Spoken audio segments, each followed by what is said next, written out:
Channel മത്സരം, പരിഭ്രാന്തി പരത്തുന്ന വാർത്തകൾക്കെതിരെ രൂക്ഷ വിമർശം. ഇന്ത്യ പാക് സംഘർഷം സംബന്ധിച്ച് ചാനലുകൾ മത്സരിച്ച് നൽകുന്ന വാർത്തകളിൽ വ്യാജനം നിറയുന്നതായി ആക്ഷേപം. സ്ഥിരീകരണം പോലുമില്ലാത്ത സംഭവങ്ങളും മുമ്പ് നടന്ന സംഭവങ്ങളുടെ ദൃശ്യങ്ങളും വരെ ഉപയോഗിക്കുന്നതായി ആക്ഷേപമുണ്ട്. രാജ്യത്തെ മുഴുവൻ വിമാനത്താവളങ്ങളും അടച്ചു എന്ന വാർത്ത ചാനലുകളിൽ വരുമ്പോൾ താൻ വിമാനത്താവളത്തിലുണ്ടെന്ന് എ റഹീം MP FBയിൽ കുറിച്ചു. അവിടെയെല്ലാം പതിവ് പോലെയായിരുന്നു. ആ വാർത്ത വലിയ പരിഭ്രാന്തിയാണ് ഉണ്ടാക്കിയത്. തനിക്കും നിരവധി കോളുകൾ ലഭിച്ചു. വിമാനത്താവളങ്ങളിലും വ്യാപകമായ വിളികളുണ്ടായി. ചില ചാനലുകൾ തെരഞ്ഞെടുപ്പ് ഫലപ്രഖ്യാപനം പോലെയാണ് വാർത്തകൾ അവതരിപ്പിച്ചത്. അതിശയോക്തി കലർന്ന വാർത്താവതരണ രീതി അവസാനിപ്പിക്കണമെന്ന വിമർശനവും സോഷ്യൽ മീഡിയയിൽ വ്യാപകമായി.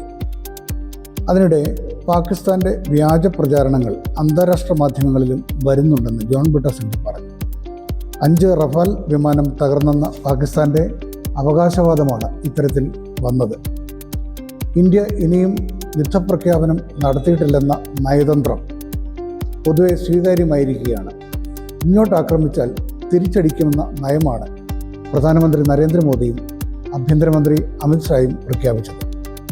അതിനിടെ പാകിസ്ഥാനിലെ ചില പ്രവിശ്യകളിൽ ആഭ്യന്തര സംഘർഷം ഉടലെടുത്തതായും റിപ്പോർട്ടുകളുണ്ട്.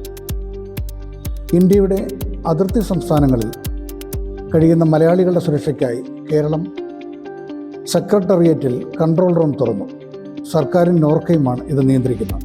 സെക്രട്ടേറിയറ്റിൽ 0471 251 7500, 251 7600 എന്നീ നമ്പറുകളിലും നോർക്കയിൽ 1800 4253 എന്ന നമ്പറിലും 00918802012345 എന്ന ടോൾ ഫ്രീ നമ്പറിലും ബന്ധപ്പെടാം.